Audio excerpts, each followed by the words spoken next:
Hi, everyone, and welcome to the Femme Force Podcast. My name is Rachael and I am your host. And today is a really special episode because I am joined by Stacey, who is a former professional dancer, custom costume designer, founder of ByStaceyG, and on top of all that, a transformational mindset leader.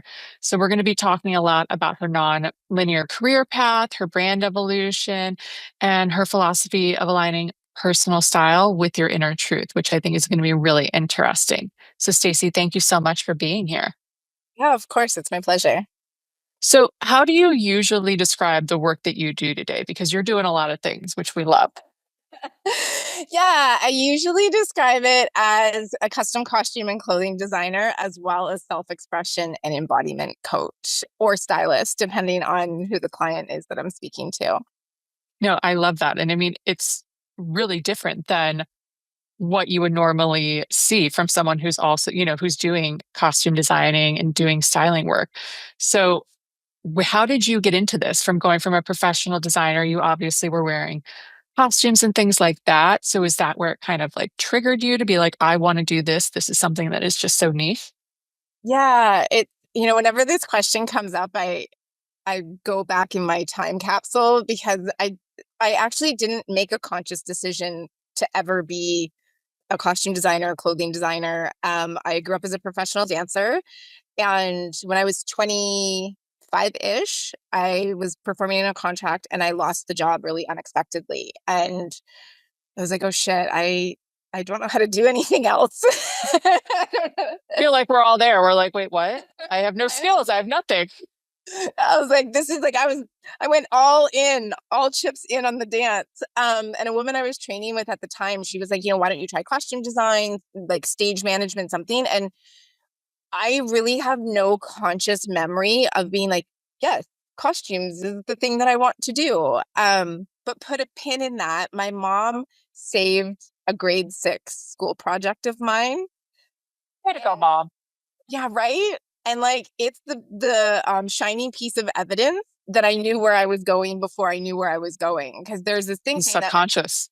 yeah, it was like, what do you want to be when you grow up or whatever? And it was, I want to be a professional dancer, clothing designer, and that dance came first. And like I don't ever remember having that dream as a kid, but it came to be. Obviously, you did. Yes. Yeah, so I laterally shifted into costuming in my mid 20s, and like I didn't know how to turn on the sewing machine. I'd never drawn a sketch in my life, nothing. I just, to your point, like I had experience wearing costumes, Yeah. being them, those sorts of things. So that's how I landed in the land of costumes.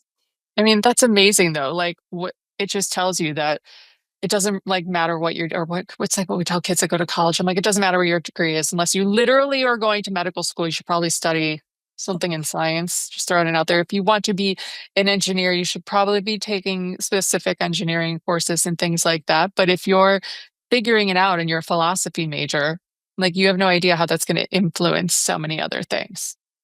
Yeah, yeah. I think that's so amazing. And I mean, from doing dance to design, that must have had a really different impact on you because you've worn the costumes and you've seen how things fit and see how they move and things like that. Do you feel like dance has had a really big impact in like doing all these other things?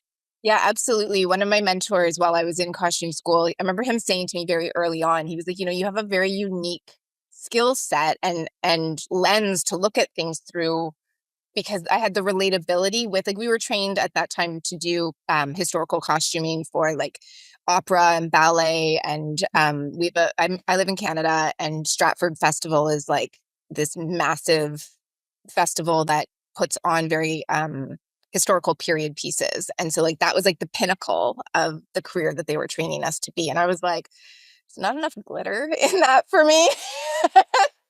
I love that though. There's never enough glitter.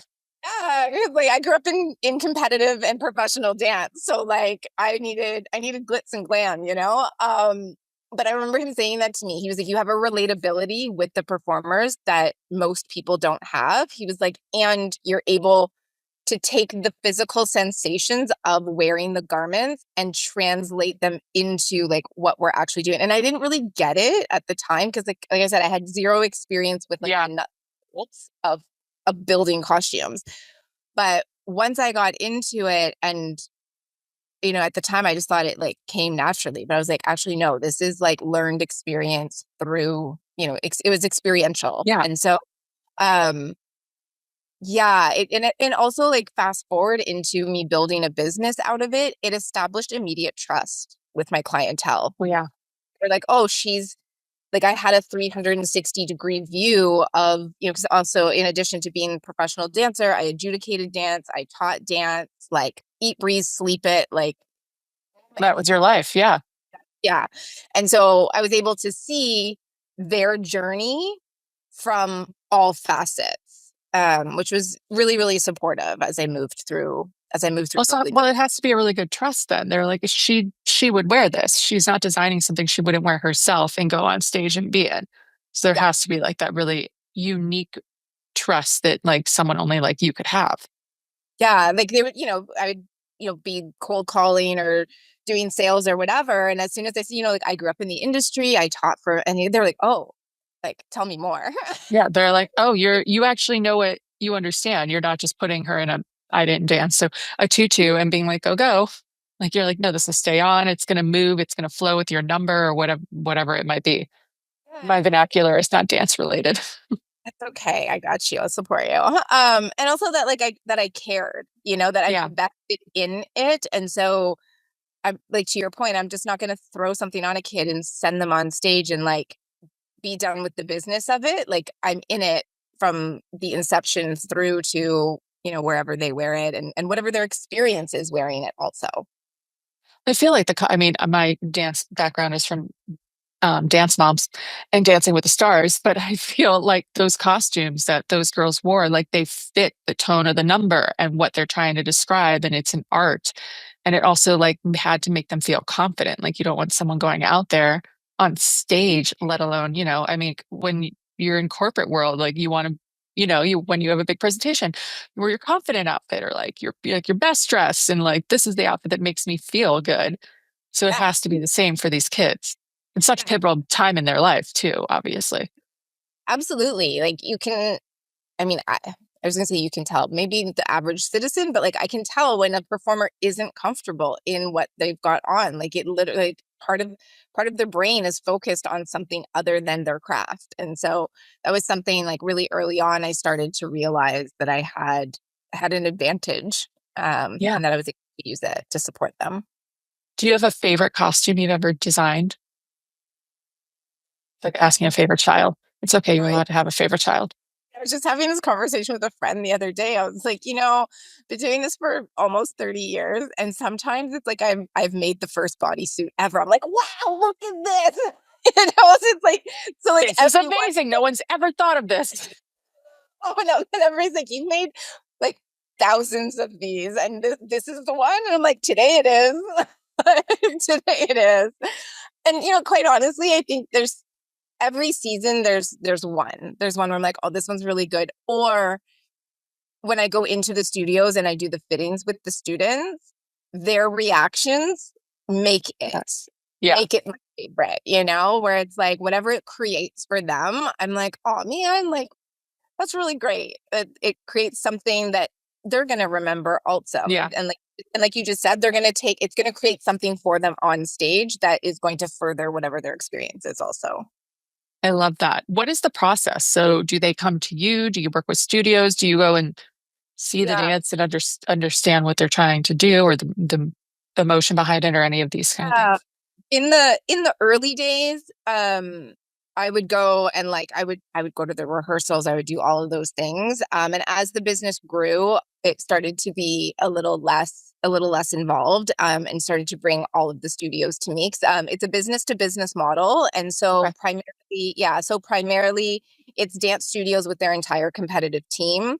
And they bring me, it can be anywhere from like, 5 to 10 different designs to upwards of 100 different designs of various quantities that then sit down. Sometimes like they're very clear. They're like, this is my vision. Here's some inspo pics. I draw it out and then we're good to go. Other times they're like, here's the music, here's the tone, here's the set of dancers. I don't know. What do you see? And then we collaborate and bring it together in terms of drawings and fabric choices. And then my team builds it. we go into the studio and do custom fittings. Then we come back and we alter and or embellish, and then they go out um, final delivery, and then they're off on stage having the time of their life. Oh my gosh, I love that. But how interesting, like sometimes you get to have like this free creative reign. Yeah. Yeah. And again, like because that makes me sound like a dinosaur, but because I've been in this industry for so long, the creative process has shifted also in terms of how invested, how invested people are in it. Like in the Yeah. beginning, it was like, yes, we are in this to win this. We are designing from the ground up. And then I would say in the last like 10 to 15 years, things have started to shift in terms of, and I mean, I have my theories around it in terms of fast fashion and the Hmm. pandemic and, the cost of living and all of these things, that the process has started to get condensed in order to be cost effective, quite Yeah. frankly. Yeah. Uh, Mm. and so, we've really tried our best to maintain the integrity of the creative process and inspiration, um, while accommodating those things. So No, of course. Yeah. You don't want to make a costume and then be like, oh, and it's 5 times more than you originally thought. And I mean, competitive dance is a very expensive sport. Like we all know that, for those of us who watch Dance Moms, which is making me sound like a dinosaur. us that are informed. Right. What is it like managing though, like that level of creativity? Because like you said, you get like orders that could be like 5 or 10 to like hundreds and things like that. And if a majority of them are like, what do you see? How do you manage that kind of creativity? Yeah, it's a great question. Again, it has really flexed over the years where, in the beginning times it was when I think back, like it was so archaic. We had paper drawings and like stapling fabric samples to these sample sheets that we had. And then I want to say maybe 5 years ago, I transitioned to all digital, and I'm like, the little light shone down, and it was amazing. And quite frankly, the pandemic is really what shifted that. Like all of a Okay. sudden we had to do everything remotely, and some of that has really stayed, where I was like, how am I going to communicate all of these things with people that we've generally done in person? How do we do that? And so um the logistic, like I call it the administration or the pre-production side, is pretty like formulaic in terms of like creating folders and like having Yeah. bids and so that everybody can see things. You've got all the things in an Yeah. organization. Yeah, but the actual design part, I'm just thinking back a couple of seasons ago. It was one of the biggest seasons we've had since the pandemic. And yeah, there was some creative burnout where, my famous saying is, I'm like, how many variations of a bodysuit are there? And you make, yeah. Right? I'm like, where does this strap go? Um, Move a rhinestone 2 spaces up. Perfect. It's different. like if you just turn your head this way, it gives you some ideas. You look at it from a different perspective.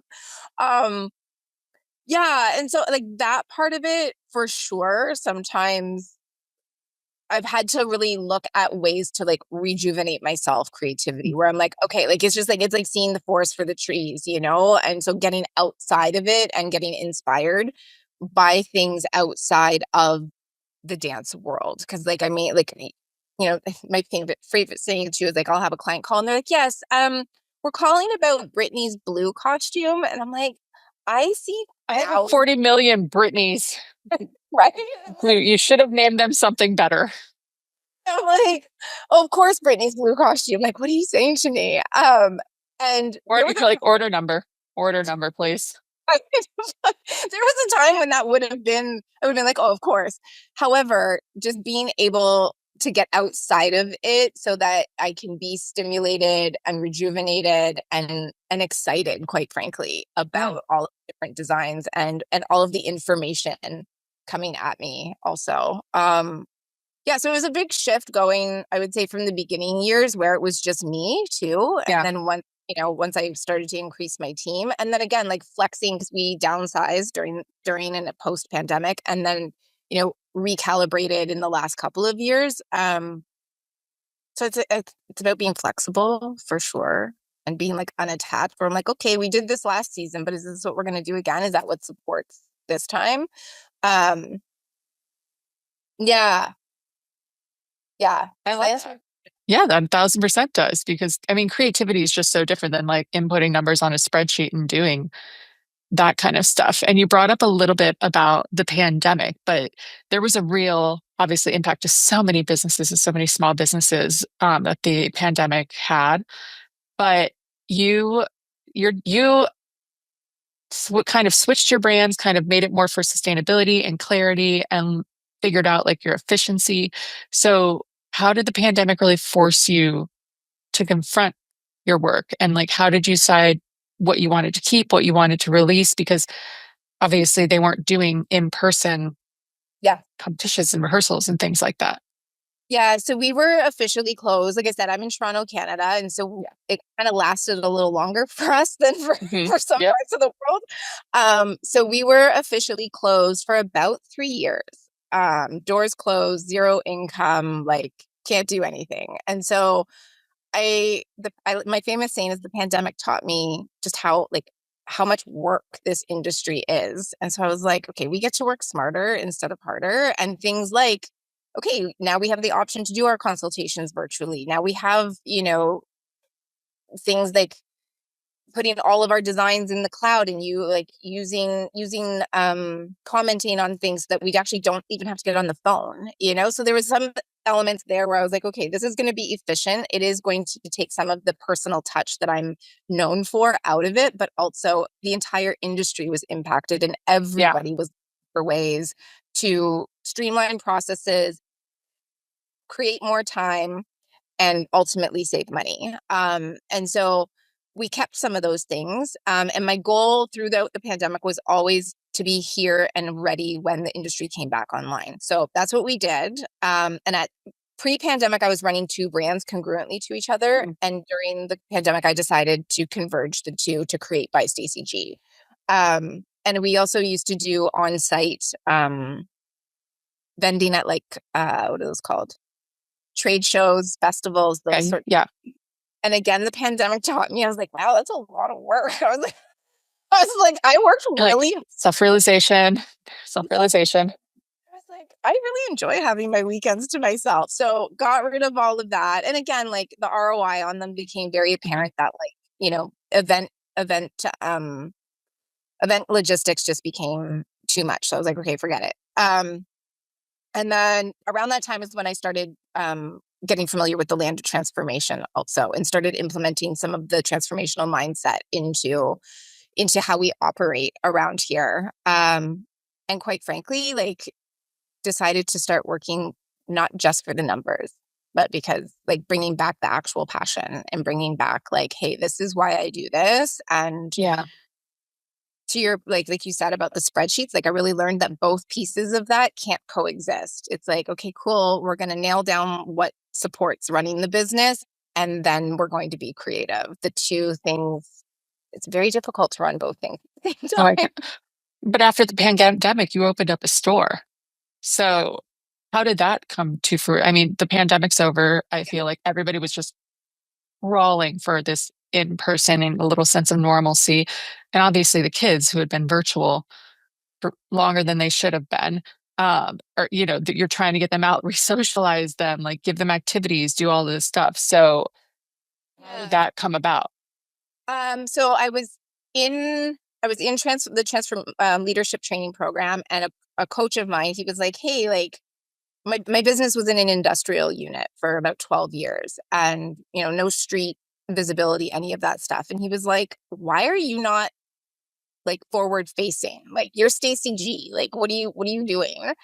And I hadn't ever considered it. And so partnered that with my mindset that we're going to be here when the doors when the world opens, we're going to be here. So I just decided that if I am going to keep the dream alive, then I'm going to level it up. And if I'm going to hustle, I might as well hustle for something greater than what is. And so a client of mine, her husband is a realtor, and he just happened to come in one day, and we had a casual conversation. He's like, oh, I have this place. And it just all kind of fell into place. It was wild. Yeah, that's beautiful. Yeah. And I mean, like let you in on a secret. Like that's kind of how things have worked out in my life where like I say shit and then it just kind of like, it just You're kind of happens. manifesting. Yeah. So I decided that I'm going to give it a go. Like I'm going to do retail up front, which is what we have here, and then production in the back. Because there's also a great number of costumers in the dance industry specifically that didn't make it through the pandemic. So I was like, okay, like let's see how that benefits us. Um, and I was at a time where retail space was relatively inexpensive, given that everything Yeah. had shifted.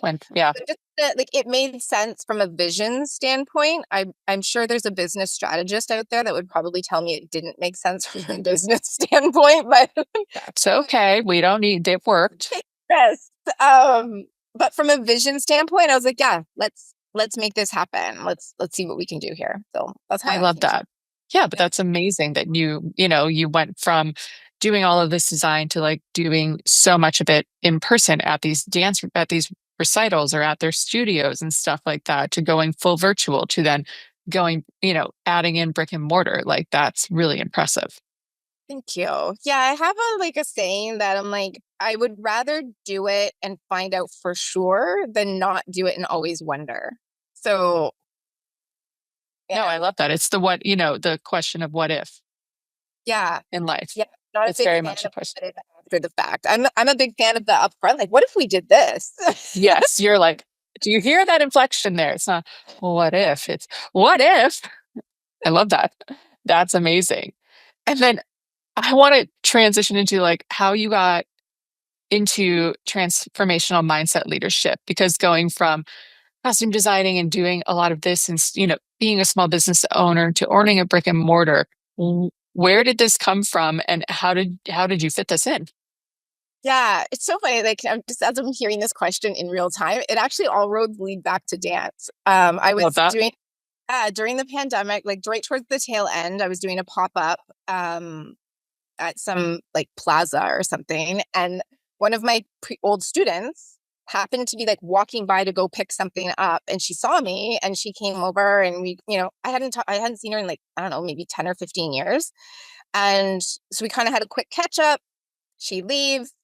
Fast forward 48 hours, we touch base. I'm like, it's so great to see you. I was like, you seem like you're doing really, really well. And she was a young adult. And she's like, yeah, like I did this leadership training program and it changed my life. I was like, good for you. Tell me more. Tell me more. She tells me more and invites me to do it. And I'm like, no, you know what? I'm good. Like it's the middle of a pandemic. Like I'm good. I got my shit. A little busy, like we're trying to figure things out. And she stuck with it. And I don't know, it's probably at least a couple of weeks later, I was like, okay, fine, give me the information. Read the information and it said something about like making the huge impact in your business. And I was like, oh, You're like, tell me more.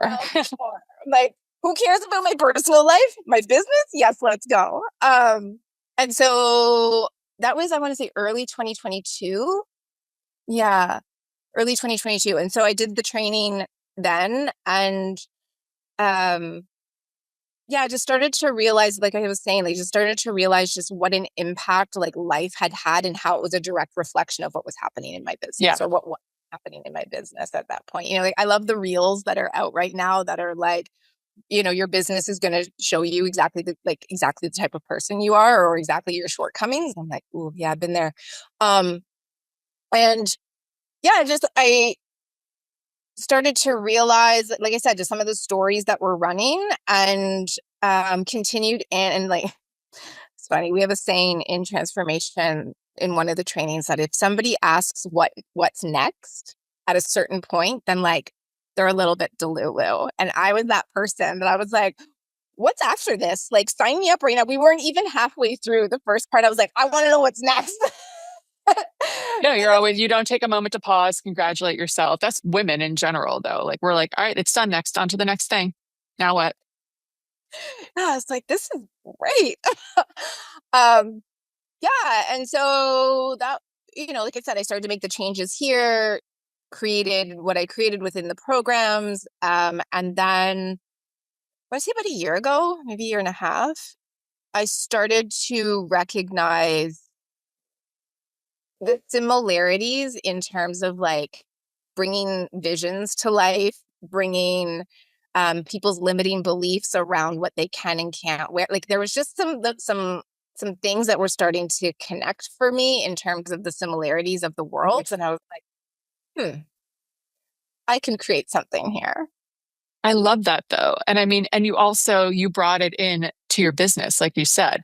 So you brought in this mindset shift for your business. And I remember in our pre-meeting, you said you were talking that you believe like style has to start internally. So Yeah. why do you believe that? Yeah, I mean, a couple of things. I mean, my go-to is that capitalism teaches us that it's from the outside in. It's the messaging that we create based on what's available to us from the outside in versus like, hey, who am I as a human being? What are my ethos, my morals, my values, my perception of the world? What brings me joy from inside out? And then how do I want to express that? And it's actually very recently that it dawned on me that I was like, that's actually bringing somebody's true essence to the forefront versus like, hey, I'm gonna match what I see out there and create it here. And I mean, I think we talked about this in our pre thing too, where like using women as the example, the power suit is like the perfect example where it's like, oh, this environment requires this of me in order to be perceived as such. So I'm going to take this and put it on versus I am that. So I'm making that choice because I am a powerful human being Yeah. and this amplifies that versus it creates it for me. Does that make sense? Yeah. No, 1,000%. I feel like this is something that must happen like when you're a little bit older. Also, like trying to do this as a teen is going to be very hard because you're just influx of what your friends are wearing and what their styles are. And like you also haven't figured yourself out yet. Like you have to do internal work on it on a bigger scale to then bring it down to being so finite about this. Yeah. And that's something like I've got a couple of clients right now that are in their like early to mid 20s and we do that groundwork. Like it's the combination of um basically like mindset work and transformational work and the styling and the messaging and like alignment, embodiment and transformational mindset work. It's all of it combined. I actually just did a in-person workshop a couple of weeks ago here that like we talk about even like when we look at figures out in the world, like it's very intentional and you can break down people's personality matrices and how they want to be perceived in the world based on what they're wearing, how they're wearing it. Like it's very, very nuanced. Yeah. So like my famous saying is too, is like make an impact before you even open your mouth when you walk in a room, or that person. Cause like, sure, it's about what you're wearing, but it's also about like the energy and the vibration that Yeah. comes. Yeah. With the confidence even of what you're giving off. Like that says a lot. No, I love that. I think that's such an important tool to have, like within even your repertoire for small business owners, not just for clothing, but like what you wear. I will remember from the Devil Wears Prada, like it's art. What you put on your back, you wear it every day. And like someone takes the time to design this and think about this. And like there's so many more things that go behind when you just put on something. You're like, so that's somebody's job, and then it's other people's job to do this. And so it's like a whole ecosphere of things, all to make you feel the best that you possibly can. Yeah, and also because you deserve it. Like as a human being, like you're worth the time, the energy, the effort. And it's funny, you just reminded me of something like, and this has also shifted over the years in the costuming business, where it's always been very important to me that the students and the dancers understand that there is a process to this. And it Yeah. has become more challenging in probably the last 10 years with the acceleration of fast fashion Yeah. and all of this. Where it's like there is a human being who went to school, learned a trade, has sits at a machine, uses their brain power, invests their energy into creating this, and in this instance, specifically for you. In some cases, there's only one of these garments that exist in the world, just like there's only Yeah. one of you that exists in this world. And so, like, treat the process and then like transfer this out into life. I could get super existential about it, but like treat the process with reverence, because each of us as human beings, like that's our contribution, you know? No, we should be doing that in so many other spheres, all the spheres of our life, though. Like there's so much more that happens right behind you. So I think having that transformational leadership skill must like that obviously has helped you grow and Yeah. look at things a lot different. And I think that's phenomenal for you. Thank you. So I now want to switch again into you do a closet edit program, which I just finished moving. And so, during every move, and it was twice this year in 2025, there was 2 moves. So like purge, purge, purge, purge, purge, where I'm like, I forgot that I own this. Oh my God, I have so many shoes. And then when they bring in the wardrobe boxes, Yeah. plural, and I'm like, they're like, what do you think? And I'm like, I've really, really contributed to capitalism. I have very much.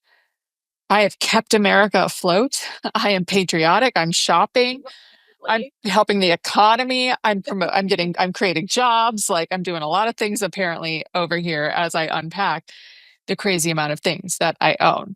And so you do an edit program. How does that work? Yeah. So mechanically, it's a 5-day closet edit. It's basically virtual. I show up in your email every day and walk you through the steps each day. And the real kind of the heart of it, or the heartbeat of it, is, like I was saying, is getting really clear on what are the conversations that run you. Is it that you have this thing that like, hey, every time I feel shitty, I'm gonna go buy a new pair of shoes? Is it that there are versions of you in the closet that you're unwilling to let go of, and you get to have questions? Yeah, it's a big one. We're guilty of it for sure. Is it that there are memories attached to certain things that, like, if you get rid of the physical item, then somehow the memory goes away? Or is it there's a version of you that you want to be, but you're not sure when you're going to get there yet? And so that stuff exists. Is it that I'm just thinking about some of the journal prompts that come along with the emails that come every day. What is it that you want to keep? So there's an element where, like, you get rid of some stuff, and then we go through and we curate what you want to keep. And like, when you look at that stuff, is it representative of the version of you that exists right now? And if so, is that aligned with the vision of who you quote unquote want to be? Like that's the essence of you, and that's also who you show up as in the world. Are those two things congruent? I just had a client recently who we went through it, and she was so sure. Yep, like, I got this. And I was like, okay, great. So what's your vision? Great. Yeah. And I was like, when you imagine yourself walking into whatever room, and her thing was dating, I'm like, okay, you're arriving on like this dream date. What's the vision? What's the essence? And I'm a big Ted Lasso fan. And so I love that Ted Lasso. So good. Okay. She used Rebecca as like that essence. Yes. And I was like, girl, right? I'm like, so now take a look at what we've curated and you've kept. Is that aligned with that essence? He's like, no, Rebecca wouldn't wear any of these things. So like it's in like the dissonance between what we think and what we actually want, and then what's the work that gets to happen in between that. And so, a lot of people are like, Stacey, what does any of this have to do with my freaking closet? And I'm like, you'd be surprised what you learn about yourself. No, the memories are definitely something, because I have younger cousins. And so I'm always like, here, like, I'm either going to give it to a women's shelter, or like, you guys can have it. Like, here you go. But like when I lived in Ohio with them, they would come over and they would go like, this will look good on you. You take this one, whatever. And I'd be like, I wore that to a dinner for this. I was like, oh, I wore that in Bulgaria. Like, I remember it. It was so cute. Oh, I went to a concert, and like, they're like, I love that you literally remember where you wore every piece. And I'm like, well, I have a really high memory retention rate. And also, like, that's how I'm like, I just wore this. I can't wear this again. I'm like, or some things I'm an ass, and I'll be like, but I already wore it.